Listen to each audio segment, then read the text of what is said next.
북한의 핵 문제를 어떻게 처리하면 좋을지 배우려고 들어. 예수님이 오셔서 다 해결하셨는데, 키다리 아저씨 버전인데, 우리는 예수님이 오셔서 이렇게 하신 것을 보고 우리도 따라 하게끔 해요. 뭔가 이상하죠?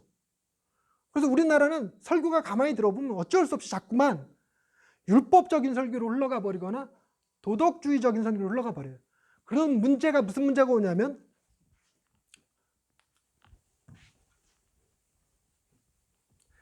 자, 뭐뭐 해야 합니다.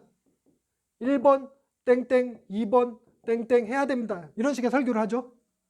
이걸 지키면 자기의 교만이죠. 못 지키면 죄책감, 자기 혐오. 율법적이고 도덕적인 설교는 사람의 삶을 결코 바꿀 수 없어요. 악한 죄인 만들거나 선한 죄인 만들어요. 회칠한 무덤. 왜 저 율법을 지키려고 들어요? 자기 중심이에요. 저걸 통해서 하나님을 통제하려고 드는 것이. 자기의 두려움을 다스리는 방법이거나 자기 이기심을 드러내는 방식이죠. 이건 그냥 죄예요. 자기 중심성. 그래서 율법적인 설교, 도덕적인 설교가 안 된다라고 얘기하는 거예요. 그런데 자꾸만 우리가 그 율법적인 설교를 자꾸 돌아가는 이유가 뭘까? 우린 너무나 익숙하게 신선을 중요시 여겨요. 그래서 팀 켈러는 키다리 아저씨를 얘기해서 우리 문제가 어떻게 해결됐다라는 사실을 끊임없이 변증하는데 우리나라는 끊임없이 이걸 통해서 해결을 본 사람들의 간증을 들어요.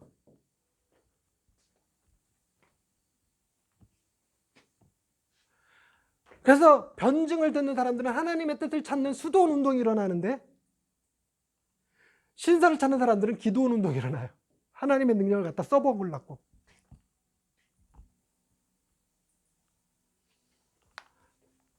자,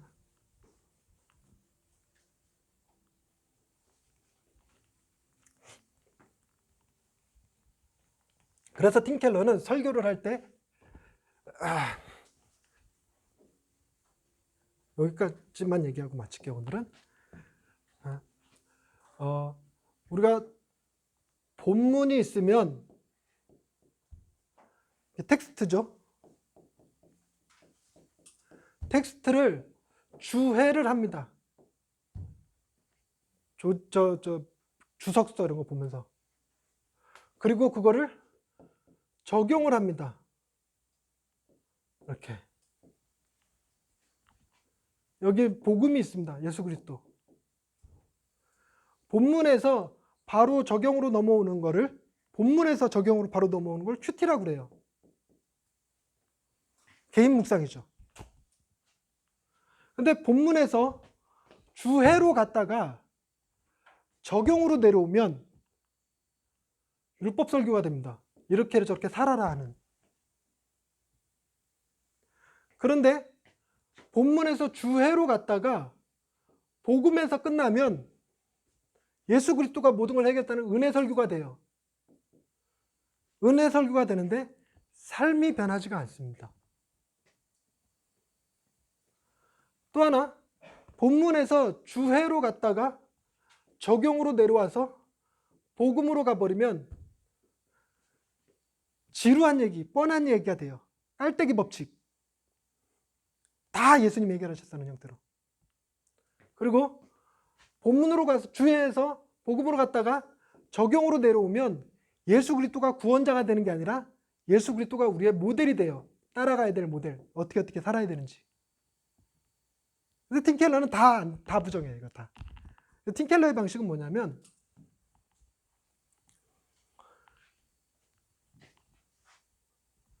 본문에서 주해로 갔다가 적용으로 내려옵니다. 주해로 갔다 적용으로 나오면서 죄를 직면시킵니다. 죄를 찾아내는 거예요.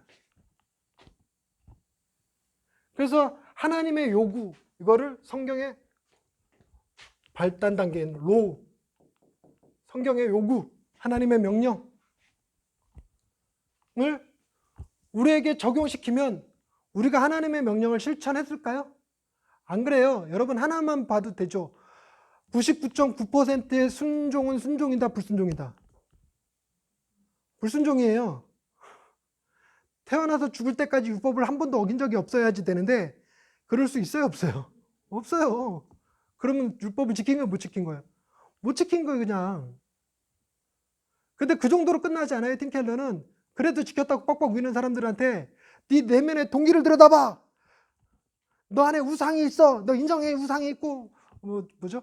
권력의 우상이 있고 통제의 우상이 있고 뭐 이런 거. 그래갖고 우상을 다 뒤집어내요. 내가 만든 신 보면 아브라함에게는 자식의 우상이 있어요. 야곱에게는 로맨틱 사랑의 우상이 있어요. 요나에게는 국익의 우상이 있어요. 삭개오는 돈의 우상이 있고, 우리에겐 다 탐심의 우상이 있습니다. 다 집어내. 그래서 뭐 만드냐? 니들 다 죄인이야. 죄인이야. 하나님의 거룩하심 앞에 니들은 다 죽었어. 하나님의 진노를 드러내는 거죠. 진노를 크게 드러낼수록 죄가 더한 곳에 은혜가 넘치죠. 복음으로 가서 우리의 죄를 크라이스트, 하나님이 예수 그리스도께서 어떻게 해결하셨는가? 주님이 해결하시고 우리와 자리바꿈의 역사를 일으켜줍니다. 선한 삶을 살았던 그 삶의 축복은 우리한테, 우리가 살아서 받아야 되는 악한 삶의 결과인 하나님의 진노는 주님이 받으시고 이렇게 자리바꿈이 일어나는 거예요. 그래서 우리에게는 뭐가 덧입혀지냐면 예수 그리스도 그분의 의가 덧입혀져요. 우리의 의가 아니라. 우리가 들어와서 다시 적용으로 내려와야 되는데 이때 적용은 이게 로우 하나님의 명령, 죄 직면, 이게 우리의 죄를 이루지 못했다는 부족, 우리의 부족. 근데 예수 그리스도 크라이스트로 갔다가 다시 내려올 때는 이게 뭐냐면 이때 쓰는 적용을 뭐라고 쓰냐면 리셉션.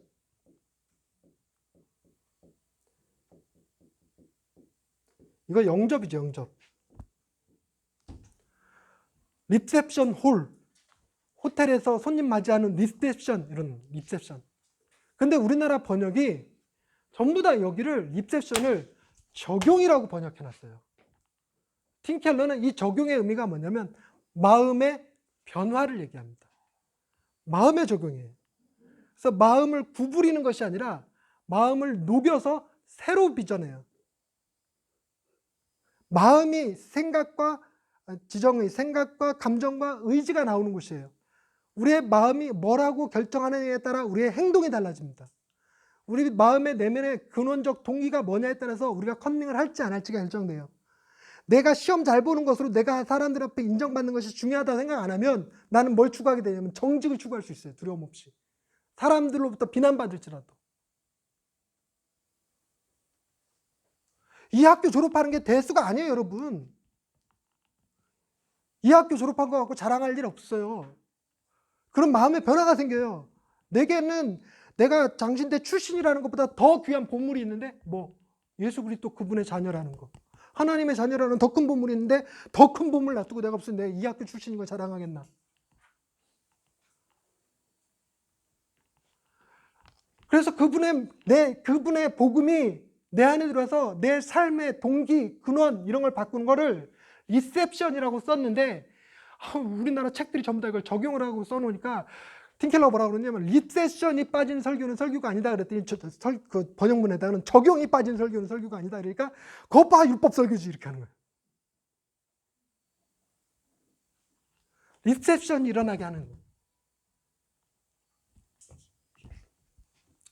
자, 그러니까 이 리셉션이 크게 일어나는 방식은 뭐냐면 내 죄는 깊어지고 예수 그리스도 그분의 은혜는 높아져야죠. 저 낙차가 크면 클수록 내 삶을 송두리째 흔들 수 있어요. 그래서 끊임없이 인간의 죄의 깊은 내면까지 들어가요.